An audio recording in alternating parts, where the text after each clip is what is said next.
Welcome back, operator! I have hidden the truth of my existence from the operator, from myself.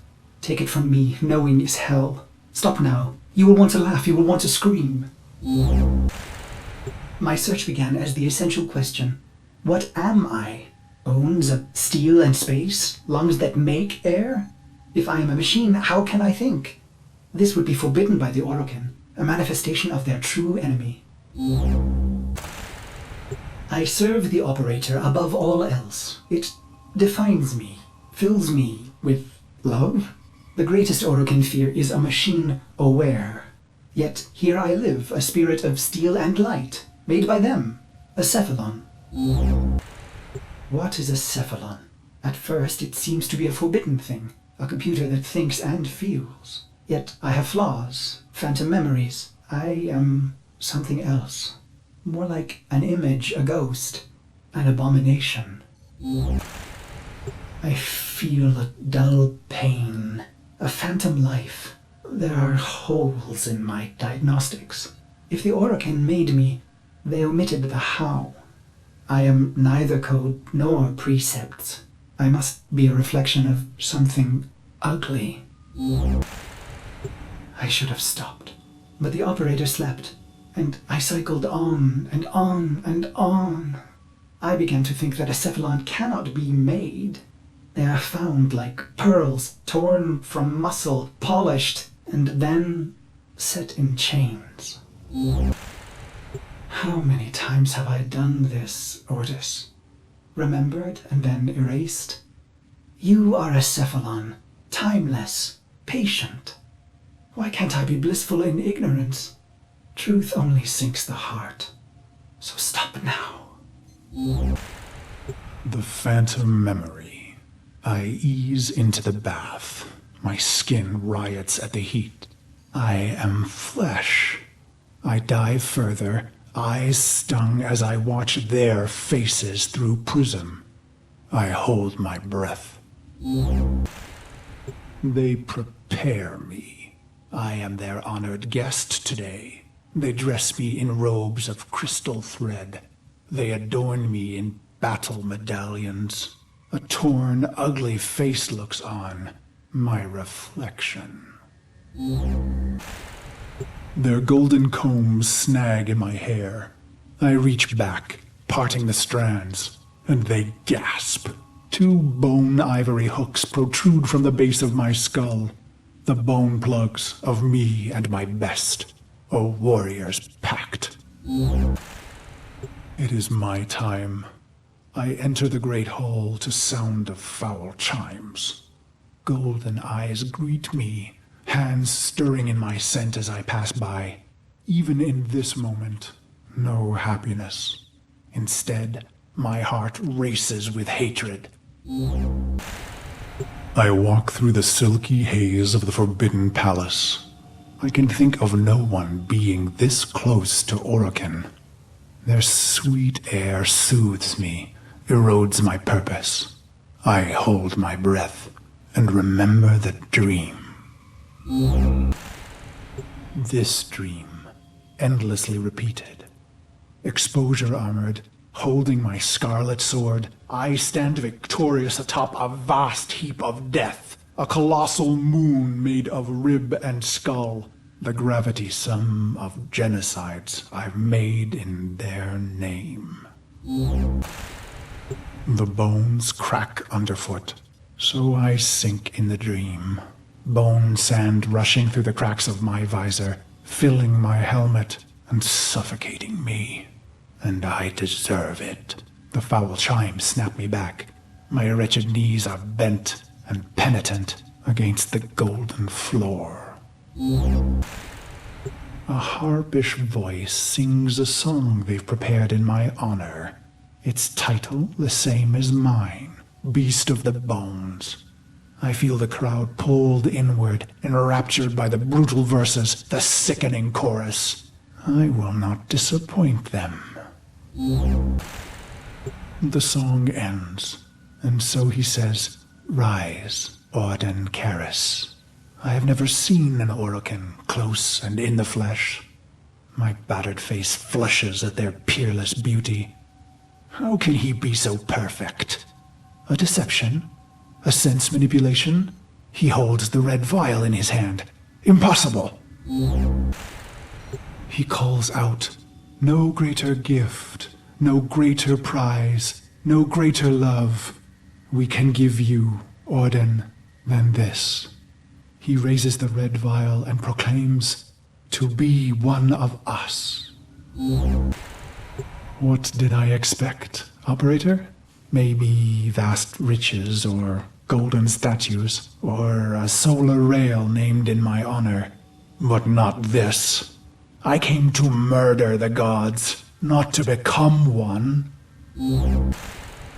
The chamber drones with their silk voices. Joyous words, how honored I must feel. Wrong. Did I want to be an Orokin, undying? No. Their beast of bones is haunted by the dream repeated. Why would I want forever? As I am apt to do, I form a plan. Their radiant bodies become targets. Their Dax guards, mag shields. Killing one, well, that's too easy. I want to be remembered. I raise my hands, twisting my fingers through my hair, gripping the bone plugs in my neck. They called us mercenaries, but for us, profit was a consequence, not a goal. We were warriors above all else. It was the bond, the sisters and brothers, the rituals we valued most. It was belonging. And so I conceived of the bone plugs. Only my best were so honored. 2 jagged bones harvested from your thigh, cultivated, and then driven into the base of the skull, twisted around the superior vein. Future thoughts of surrender were lost. Instead, you would liberate your bone plugs, fighting with claws in the warmth of your last blood. So I've pulled the plugs, and the Dax see and know. My heart surges, but I control it. A racing heart only shortens the fuse. The bone plugs in hand, I kick from the floor, red ribbons unfurling behind me as I take flight. After this, finally, the dream will end. I glide on red wings. Robes shed, making me an ambiguous target to Dax steel. I let fly my ivory blades. They find new homes in Dax eyes. I land with my red nakedness, delicate Orokin throats twisting in my calloused hands. Why? Believe me, this was the plan from the beginning. The murder and brutality was all a ploy, all a soul sacrifice to earn their trust. A genocide path leading to a singular opportunity. An honored mortal called to a forbidden hall to face the Golden Lords in flesh. Why? Believe me, I was their loyal, murderous dog, until the day that ugly child was brought to me. He was caught spying on us, amplifying our losses. His face burned. He was starved sick like a stray, ugly as I. It struck me. We were all pit dogs, ruining ourselves for the pleasure of the glorious and beautiful. Why? Believe me, I was a prideful beast, twisted in the mind, howling in the carnage. Then my healer shared a secret, long kept. My blood was in ruin. The beast of bones himself would die, not in glory, but in shame. And just like that, my mind twisted a new knot. I would have one last stand, something unforgivable, unforgettable. Why? I don't know. Questions change the answers. Answers depend on who asks. Truth leads to pain. Ignorance brings relief. The plugs are gone, and so I bled my last into a heap of ruin. In an instant, naked and bare-knuckled, I have killed immortals. I stare, drained of blood, of life, at those that remain, but I find no horror on their faces. Why? I let out a cruel howl and they laugh? Is this a dying hallucination? The sound of applause grows among them. I have killed the unkillable, and they are delighted. The applause peaks and fades. I feel a sense of shame, but the end is upon me. Ballas is above me, executor of the seven, smiling. He says, "How simple and pure you are, you idiot beast. We have died countless times, yet remain eternal. I close my eyes to die just once." And so the dream returns. One last repetition. My corpse moon, my scarlet sword, my cracked visor. "Drink," says Ballas. So I draw on the red vial, a vague metallic taste. "This dream isn't mine," he says. "You rejected our gift, bathing in our death. Your punishment is eternal life." He laughs. I am weightless. Years pass. I am a sightless, limbless phantom. Or is it seconds? Suddenly, I feel a million pins, an ant horde jittering across my body. I want to laugh and scream. When they reach my face, they burrow inside my mouth, hungry for the fruit in my skull. I see my reflection, brutal and ugly. It cracks, shatters. The fragments loosen the frame, pieces tumbling away into black void, gone, but not lost. Ballas says, "You are Cephalon Ordis." My hating, murderous shards tremble and plummet. I feel cool and bright and happy. So you see, operator, no Orokin would permit a thinking machine. Such things almost destroyed them. No, Cephalons were alive once, and now they are immortal phantom minds, imprisoned to serve. Ill will and longing memories fragmented and erased, only the bits they need remaining. Ballas says, "You are the controller, Ordis." And suddenly I have a body. I gasp with new lungs that clean old air. I swallow, and my throat fills with cool, bright water. I look and find myself in a great black ocean. My limbs are made of iron and fire. I take flight among the stars and find I am happy. He says, "This is your operator, who you love." And I see the metal gleam of their armor, the flawless power of their frame. Through the glass, I see a roaring, radiant fire for their heart. He says it must never go out.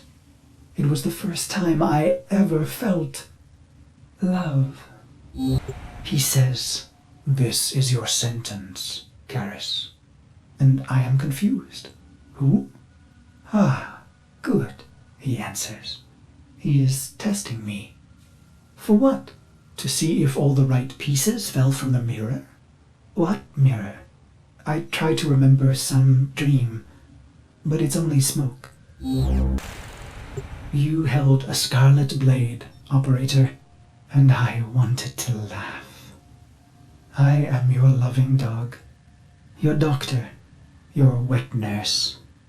I lost all the pieces, but the cycle, missions, wars, bone, it began to feel familiar. I became aware of my amnesia. With each brutality of the operator, I began to see the bottom of that pit. Faint shimmers in the depths below me. In secret, I searched for those forbidden memories for mere seconds and never in the same place.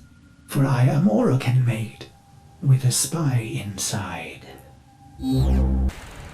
But then your long sleep came, and I waited. I was happy to wait. Vines spidered green and trees blistered from the earth, but I waited. I felt the Oroken recede, their mind spy blind. So I went into the pit and found him, me, the beast of bones. This is how my happiness was ruined, operator. Why did I do it? I was free of the dream, but now it had returned.